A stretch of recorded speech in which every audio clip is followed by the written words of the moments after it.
Hello दोस्तों, तो आज हम बात करने वाले हैं वर्ल्ड आर्मी जीके के बारे में। हमने यहाँ पर सारे प्रश्न हर बार की तरह काफ़ी डीपली रखे हैं ताकि आपको ज़्यादा से ज़्यादा ज्ञान प्राप्त हो और आगे चल कर आपको कॉम्पिटिटिव एग्ज़ाम में इसका फ़ायदा हो। तो फिर चलिए शुरू करते। पहला प्रश्न है, रूसी क्रांति की शुरुआत किस वर्ष हुई? इसका सही आंसर है वर्ष 1917 में। सन 1917 के रूस की क्रांति विश्व इतिहास की सबसे महत्वपूर्ण घटनाओं में से एक है। इसके परिणाम स्वरूप रूस से जार के अत्याचारी शासन का अंत हुआ तथा रूसी सोवियत संघात्मक समाजवादी गणराज्य RSFSR की स्थापना हुई। यह क्रांति दो भागों में हुई थी, मार्च 1917 और तथा अक्टूबर 1917 में।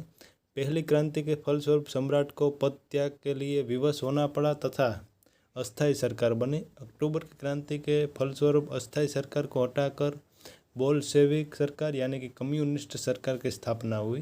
दूसरा प्रश्न है, union of Soviet socialist Republic कब अस्तित्व में आया? इसका सही आंसर है वर्ष 1923 में। Union of Soviet socialist Republic की स्थापना 30 दिसंबर 1922 में की गई थी। इसमें रूसी संघ, बेलारूस, यूक्रेन और ट्रांसकोकेशियम फेडरेशन के सदस्य देश शामिल थे। 1936 में ट्रांसकोकेशियम फेडरेशन के देश अजरबैजान, जॉर्जिया और आर्मेनिया रिपब्लिक में विभाजित हो गए थे। सोवियत यूनियन दुनिया भर में मार्क्स के साम्यवादी सिद्धांतों पर आधारित पहला राष्ट्र था। तीसरा प्रश्न है, वैज्ञानिक समाजवाद का सिद्धांत किसने दिया? इसका सही आंसर है एंगल्स और कार्ल मार्क्स ने। वैज्ञानिक समाजवाद के अनुसार श्रमिकों को अपनी शोषित स्थिति को प्रकट करना और एक वर्गहीन समाज का निर्माण करना था। मार्क्स और एंगल्स के लिए इसका मतलब यह था कि मजदूरों को सत्ता लेनी थी और सर्वहारा वर्गहीन तानाशाही स्थापित करनी थी, जो कि पूंजीवाद और समाजवाद के बीच संक्रमण का एक प्रकरण होगा। चौथा प्रश्न है, चीनी क्रांति का नायक कौन था? इसका सही आंसर है डॉक्टर सन यात सेन। चीन की 1911 की क्रांति के फलस्वरूप चीन के अंतिम राजवंश चिंग राजवंश की समाप्ति हुई और चीनी गणतंत्र बना। यह एक बहुत बड़ी घटना थी। 20वीं शताब्दी में चीन एशिया का प्रथम देश था जहां गणतांत्रिक सरकार की स्थापना हुई। चीन के क्रांतिकारियों ने फ्रांस वालों का अनुकरण किया और राजतंत्र का सदा के लिए अंत कर दिया। पांचवा प्रश्न है, चीन के जनवादी गणराज्य की स्थापना कब हुई? इसका सही आंसर है वर्ष 1949 में। चीनी जनवादी गणराज्य की स्थापना 1 अक्टूबर 1949 को हुई थी, जब साम्यवादियों ने गृह युद्ध में कुओमिंतांग पर जीत प्राप्त की। कुओमिंतांग की हार के बाद वे लोग ताइवान या चीन गणराज्य को चले गए और मुख्य भूमि चीन पर साम्यवादी दल ने साम्यवादी गणराज्य की स्थापना की। छठा प्रश्न है, यूरोप का मरीज किसे कहा जाता है? इसका सही आंसर है तुर्की को। 16वीं शताब्दी के आते आते तुर्किया ओटोमन साम्राज्य, उस्मानी साम्राज्य ने पूरी तुर्की पर अपना कब्जा जमा लिया था। 18वीं शताब्दी तक तो यह साम्राज्य अति विशाल था और शक्तिशाली बना रहा, लेकिन बाद में तुर्की सुल्तानों की विलासी प्रवृत्ति और लोगों पर अत्याचार ही इस विशाल साम्राज्य के पतन का कारण भी बना। ओटोमन सुल्तानों का अत्याचार तुर्की पर इतना बढ़ गया कि यहाँ के रहने वाले लोगों ने धीरे धीरे अपनी स्वतंत्रता के लिए आंदोलन करने लगे। इसमें ओटोमन साम्राज्य कमज़ोर पड़ने लगा और 19वीं सदी में इस साम्राज्य के पतन की प्रक्रिया लगातार बढ़ती रही। फिर धीरे धीरे तुर्की की हालत इतनी खराब हो गई कि इसे यूरोप का मरीज कहा जाने लगा। सातवां प्रश्न है, फासिज्म का जन्मदाता किसे माना जाता है? इसका सही आंसर है मुसोलिनी को। बेनितो मुसोलिनी का जन्म 19 जुलाई 1882 में और उसका मृत्यु 28 अप्रैल 1945 को हुआ था। वह इटली का एक राजनेता था जिसने राष्ट्रीय फासिस्ट पार्टी का नेतृत्व किया। वह फासीवाद के दर्शन की नींव रखने वाला प्रमुख व्यक्ति था। उसने दूसरे विश्व युद्ध में एक्सिस समूह के मिलकर युद्ध किया। वे हिटलर के निकटतम राजनीतिज्ञ थे। आठवां प्रश्न है, निम्नलिखित में से किस व्यक्ति ने एक राष्ट्र एक नेता का नारा दिया था? इसका सही आंसर है हिटलर ने। एडोल्फ हिटलर का जन्म 20 अप्रैल 1889 को और उसका मृत्यु 30 अप्रैल 1945 को हुआ था। एडोल्फ हिटलर एक जर्मन शासक थे। वे राष्ट्रीय समाजवादी जर्मन कामगार पार्टी के नेता थे। इस पार्टी को प्रातः नाजी पार्टी के नाम से भी जाना जाता है। सन 1933 से सन 1945 तक वह जर्मन के शासक रहे।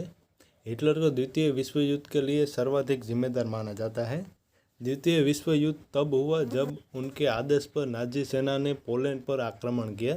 फ्रांस और ब्रिटेन ने पोलैंड को सुरक्षा देने का वादा किया था और वादे के अनुसार उन दोनों ने नाजी जर्मन के विरुद्ध युद्ध की घोषणा कर दी। 9वां प्रश्न है, त्रिकूट का निर्माण निम्न में से किस देश ने किया था? इसका सही आंसर है इटली, ऑस्ट्रिया और जर्मनी ने। ऑस्ट्रिया, जर्मनी और इटली के बीच त्रिकूट का निर्माण 1882 ईस्वी सन में हुआ था। 10वां प्रश्न है, निम्नलिखित में से कौन सा देश मित्र राष्ट्रों में शामिल था? इसका सही आंसर है इंग्लैंड, जापान और अमेरिका। मित्र राष्ट्र और केंद्रीय शक्तियां दोनों ही विश्व युद्ध में अलग अलग देशों के साथ मिलकर लड़ रही थी। प्रथम विश्व युद्ध में 1914 से 1918 तक लड़ा गया था। इसमें मित्र राष्ट्र में इंग्लैंड, फ्रांस, रूस, जापान, इटली, संयुक्त राज्य अमेरिका, यूनान, ब्राज़ील शामिल थे। जबकि केंद्रीय शक्तियों में, जो कि दूसरा गुट था, इसमें जर्मनी, ऑस्ट्रिया, हंगरी, बुल्गारिया, तुर्की शामिल थे। 11वां प्रश्न है, फ्रांस की क्रांति की शुरुआत किस वर्ष हुई? इसका सही आंसर है 1789 ईस्वी सन में। फ्रांसीसी क्रांति फ्रांस के इतिहास की राजनीतिक और सामाजिक उथल पुथल एवं आमूल परिवर्तन की अवधि थी, जो 1789 से 1799 तक चली। बाद में नेपोलियन बोनापार्ट ने फ्रांसीसी साम्राज्यों के विस्तार द्वारा कुछ अंश तक इस क्रांति को आगे बढ़ाया। क्रांति के फलस्वरूप राजा को गद्दी से हटा दिया गया, एक गणतंत्र की स्थापना हुई, खूनी संघर्षों का दौर चला और अनंततः नेपोलियन की तानाशाही स्थापित हुई, जिसमें इस क्रांति के अनेकों मूल्यों का पश्चिमी यूरोप में तथा उसके बाहर प्रचार हुआ। इस क्रांति ने आधुनिक इतिहास की दिशा बदल दी। इससे विश्व भर में निरपेक्ष राजतंत्र का ह्रास होना शुरू हुआ, नए गणतंत्र एवं उदार प्रजातंत्र बने। 12वां प्रश्न है, जर्मनी के एकीकरण हेतु बिस्मार्क ने किस नीति का अनुकरण किया था? इसका सही आंसर है लौह एवं रक्त की नीति का। रक्त और लोहा सन 1862 में जर्मनी नेता बिस्मार्क द्वारा दिए गए एक भाषण का शीर्षक था, जो आगे चलकर एक नारा बना। जर्मनी में इसका मूल रूप ब्यूट अंट आइजन होता है, जिसका अंग्रेजी में अनुवाद ब्लड एंड आयरन होता है। यह भाषण बिस्मार्क ने जर्मनी के भिन्न राज्यों को इकट्ठा गूंथकर एक राष्ट्र बनाने के विचार को आगे बढ़ाने के लिए दिया था। 13वां प्रश्न है, किस वेद को भारतीय संगीत का मूल कहा जाता है? इसका सही आंसर है सामवेद को। भारतीय संगीत के इतिहास के क्षेत्र में सामवेद का महत्वपूर्ण योगदान रहा है। इसे भारतीय संगीत का मूल कहा जाता है। सामवेद का प्रथम दृष्टा वेदव्यास के शिष्य जैमिनी को माना जाता है। सामवेद का तात्पर्य है कि वह ग्रंथ जिसके मंत्र गाए जा सकते हैं और जो संगीतमय हो। 14वां प्रश्न है, महात्मा बुद्ध को किस स्थान पर महापरिनिर्वाण प्राप्त हुआ था? इसका सही आंसर है कुशीनारा में। गौतम बुद्ध की मृत्यु 483 ईस्वी सन पूर्व में कुशीनारा में हुई थी। उस समय उसकी उम्र 80 वर्ष थी। बौद्ध धर्म के अनुयायी इसे महापरिनिर्वाण कहते हैं, लेकिन उनकी मृत्यु को लेकर बौद्ध बुद्धिजीवी और इतिहासकारों एकमत नहीं है। 15वां प्रश्न है, भगवान बुद्ध ने अपना पहला उपदेश कहाँ दिया था? इसका सही आंसर है सारनाथ में। सारनाथ काशी अथवा वाराणसी से 10 किलोमीटर पूर्वोत्तर में स्थित प्रमुख बौद्ध तीर्थ स्थल है।